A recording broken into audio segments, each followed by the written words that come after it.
جنوبی کوریا کے عوام نے 6 گھنٹے میں مارشل لا کو ٹھکانے لگا دیا۔ صدر کو مارشل لا نافذ کرنے کے بعد حکم واپس لینا پڑ گیا۔ جنوبی کوریا کے صدر نے اپوزیشن پر ریاست مخالف سرگرمیوں کا الزام لگا کر مارشل لا نافذ کیا تھا۔ صدر کے اعلان کے بعد فوج نے نظام سنبھالا، تمام سیاسی سرگرمیوں پر پابندی لگا کر پارلیمنٹ کے دروازے بھی بند کر دیے گئے۔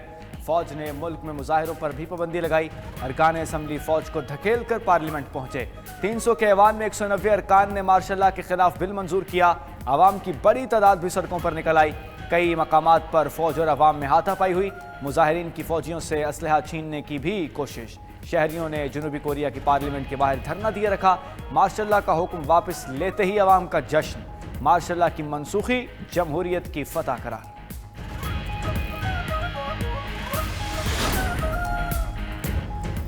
مارشل لا کی منسوخی کے بعد مواخذے کی تلوار۔ جنوبی کوریا کے صدر کو مواخذے کا سامنا کرنا پڑ سکتا ہے۔ صدارتی مواخذے کے لیے قومی اسمبلی میں 2/3 ووٹ درکار۔ اپوزیشن کے پاس 192 نشستیں۔ حکمران جماعت کے رہنماؤں کا بھی صدر سے اختلاف۔ مواخذے کی تحریک منظور ہونے پر وزیر اعظم جنوبی کوریا کے قائم مقام صدر بن جائیں گے۔ صدر کے مواخذے پر حتمی فیصلہ عدالت کرے گی۔ دوسری جانب جنوبی کورین صدر کی جماعت پیپلز پاور پارٹی نے وضاحت طلب کر لی، عوام سے معافی بھی مانگ لی۔ مارشل لا تجویز کرنے پر وزیر دفاع کے بھی کڑے احتساب کا فیصلہ۔ پارٹی سربراہ نے وزیر دفاع کو فارغ کرنے کا مطالبہ کر دیا۔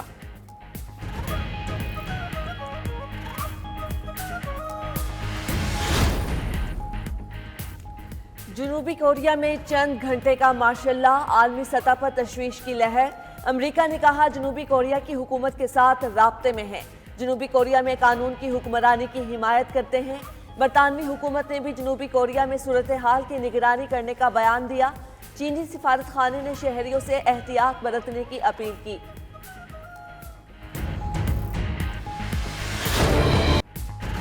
وزیر اعظم شہباز شریف کی سعودی ولی عہد محمد بن سلمان سے ملاقات۔ پاک سعودیہ تعلقات میں بڑی تبدیلی لانے کے لیے مشترکہ عزم کا اعادہ۔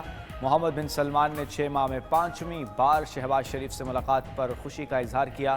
کہا یہ حقیقی محبت اور باہمی احترام کا ثبوت ہے۔ دونوں رہنماؤں کا سرمایہ کاری سے متعلق یادداشتوں اور معاہدوں پر عمل درآمد کی رفتار پر اطمینان کا اظہار۔ باہمی اقتصادی، تجارتی اور سرمایہ کاری کے تعلقات کو مزید فروغ دینے کے عزم کا اعادہ۔ سعودی ولی عہد نے وزیر اعظم کے دورہ پاکستان کی دعوت قبول کر لی۔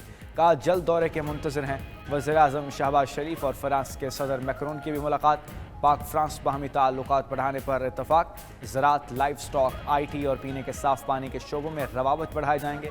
شہباز شریف نے باہمی اقتصادی اور تجارتی تعلقات کو مزید مضبوط بنانے پر زور دیا۔ فرانس کو پاکستان میں سرمایہ کاری کے مواقع سے فائدہ اٹھانے کی دعوت دی۔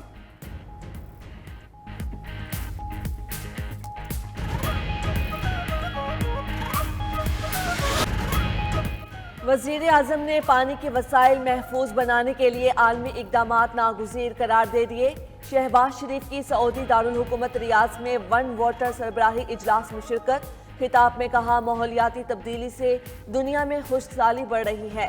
دنیا کی نصف آبادی کو پانی کی کمی کا سامنا ہے۔ اربوں لوگ پانی سے محروم ہیں۔ عالمی سطح پر اقدامات اٹھانا ہوں گے۔ موسمیاتی تبدیلیوں سے پاکستان سب سے زیادہ متاثر ہوا۔ سعودی ولی عہد محمد بن سلمان کا پانی کے بحران سے نمٹنے کے لیے عالمی سطح پر مشترکہ منصوبے تیار کرنے پر زور۔ 60 ممالک میں $6 ارب کی مالی امداد اور 200 آبی منصوبوں کی تکمیل میں مدد دینے کا اعلان کیا۔ بانی پی ٹی آئی نے کہا ہے آخری کارڈ باقی ہے، ابھی نہیں بتاؤں گا۔ علیمہ خان کی بانی سے ملاقات کے بعد میڈیا سے گفتگو۔ بانی کی صحت سے متعلق افواہوں کی تردید۔ کہا بانی سانحہ ڈی چوک پر افسردہ ہیں، مقامی اور عالمی سطح پر اٹھانے کی ہدایت دی ہے۔ شہداء اور گرفتار لوگوں کا پتہ کروانے کی بھی ہدایت دی۔ بشرا بی بی کی طرح دیگر پارٹی قیادت کو بھی کنٹینر پر ہونا چاہیے تھا۔ رہنما پی ٹی آئی علی محمد خان بولے ہمارے 3 مطالبات کا جواب لاشوں کی صورت میں دیا گیا۔ کیا آئین و قانون کی بات کرنے والوں کو خاموش کر دیا جائے گا؟ جس نے کارکنوں پر ظلم کیا ہے وہ عدالت میں جواب دے گا۔ اپوزیشن لیڈر عمر ایوب نے جوڈیشل کمیشن کی ممبرشپ سے استعفیٰ دے دیا۔ اسپیکر قومی اسمبلی کو خط میں اپنی جگہ بیرسٹر گوہر کو نامزد کر دیا۔ کہا کیسز کی وجہ سے وہ مکمل توجہ نہیں دے سکتے۔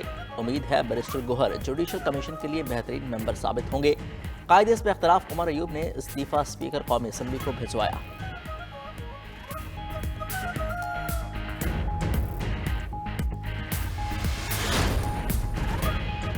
شام میں باغی ہما شہر کے قریب پہنچ گئے، حکومتی فورسز کے ساتھ شدید لڑائی جاری۔ امریکی حمایت یافتہ کرد زیر قیادت اتحاد کے جنگجو شمال مشرق میں سرکاری افواج سے برسر پیکار ہیں۔ روسی اور شامی فورسز کے جنگی طیاروں نے باغیوں کے خلاف فضائی حملے تیز کر دیے۔ 2011 کے بعد سے ہما شہر بشار الاسد حکومت کے کنٹرول میں تھا۔ ایرانی وزیر خارجہ نے کہا بشار الاسد کے کہنے پر شام میں فوج بھیجنے پر غور کر سکتے ہیں۔ چین اور امریکہ کے درمیان تجارتی جنگ شدت اختیار کرنے لگی۔ چین نے بیٹری میں استعمال دھات امریکہ کو بیچنے پر پابندی لگا دی۔ گیلیم، جرمینیم سمیت دیگر سپر ہارڈ مواد کی امریکہ کو برآمد کی اجازت نہیں ہوگی۔ اس سے قبل امریکہ نے چین کو سیمی کنڈکٹر بنانے کے آلات برآمد کرنے پر پابندی لگائی تھی۔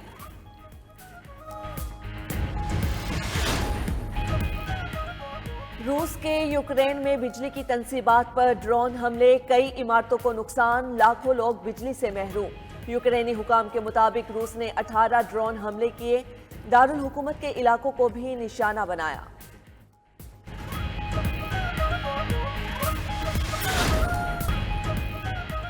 پنجاب میں اسکولوں کے اوقات کار میں تبدیلی، صبح 8:15 سے پہلے اسکول کھولنے پر پابندی عائد۔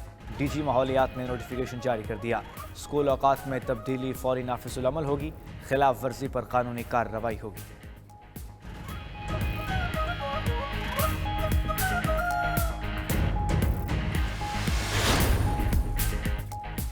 مولانا فضل الرحمان کی حکومت کو مدارس بل پر دستخط کے لیے 7 دسمبر کی ڈیڈ لائن۔ 8 دسمبر کو پشاور میں اسرائیل مرد آباد ریلی میں اگلے لاہے عمل کا اعلان ہوگا۔ لاہور میں پارٹی رہنماؤں سے گفتگو میں فضل الرحمان نے کہا حکومت نے اپنی مرضی کی قانون سازی کر لی مگر پارلیمنٹ سے منظور کردہ ہمارے بل پر دستخط نہیں کر رہی، اب مزید انتظار نہیں کریں گے۔ ڈھاکہ میں پاکستانی ہائی کمشنر سید احمد معروف کی بنگلہ دیش نیشنلسٹ پارٹی کے سربراہ خالدہ ضیاء سے ملاقات۔ دو طرفہ باہمی دلچسپی کے امور پر اور پاک بنگلہ دیش تعلقات پر تفصیلی تبادلہ خیال۔ پاکستانی ہائی کمشنر نے خالدہ ضیاء کی عیادت کی، جلد صحت یابی کے لیے نیک خواہشات کا اظہار کیا۔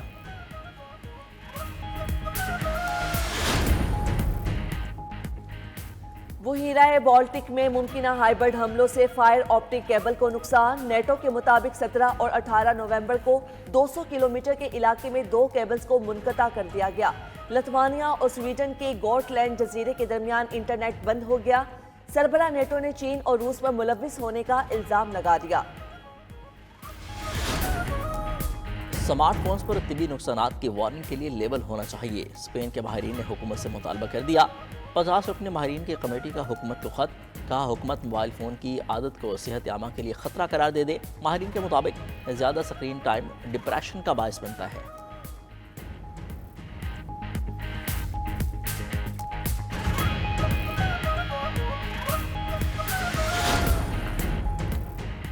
جیمز ویب اسپیس ٹیلیسکوپ نے قدیم ترین کہکشائیں دریافت کر لیں۔ 5 کہکشائیں بگ بینگ کے 20 کروڑ سال بعد وجود میں آئیں۔ دریافت کہکشائیں زمین سے 13.6 ارب نوری سال کے فاصلے پر موجود ہیں۔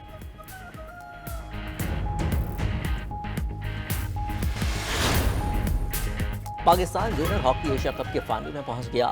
مسقط میں جاری ایونٹ کے سیمی فائنل میں پاکستان نے جاپان کو 2 کے مقابلے میں 4 گول سے شکست دے دی۔ کپتان عبدالحنان شاہد نے 2 گول کیے، سفیان خان اور بشارت علی کا 1 ہی گول۔